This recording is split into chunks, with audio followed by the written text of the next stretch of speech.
এবং সবচেয়ে ভয়ঙ্কর ব্যাপার হচ্ছে আপনি যখন কারোর উপর জুলুম করেন, ওই মাজলুম আর আল্লাহর মাঝখানে কোনো ফারাক থাকে না। আল্লাহ ওই ফারাকের পর্দা উঠায় নেয়, দোয়া করলেই ওটা আরশে যেয়ে কবুল হয়ে যায়। খবরদার, মজলুমের কান্না কখনো বৃথা যায় না। জীবনের কোনো না কোনো সময়ে এর প্রায়শ্চিত্ত আপনাকে করতে হবে।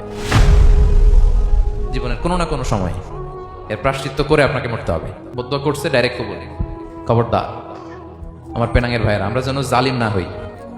In it's any form, operation in it's any form, যেই কোনো ভাবে, যেই কোনো ক্ষেত্রে, যেই কোনো ধরনের হতে পারে জুলুম। কাউকে আপনি ছোট্ট কোনো কাজে ঠকালেন, বন্টন নীতিতে ঠকালেন, হ্যাঁ, জমি মেরে দিয়ে ঠকালেন, আমানত মেরে দিয়ে ঠকালেন, ইন ইটস এনি ফর্ম যদি জুলুম করে থাকেন, খবরদার, মজলুমের কান্না কখনো বৃথা যায় না।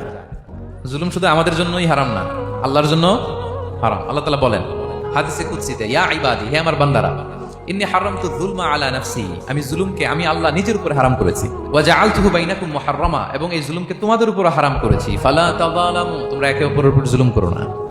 জুলুম শুধু আমাদের উপরই হারাম না, আল্লাহ নিজের উপর হারাম করেছেন।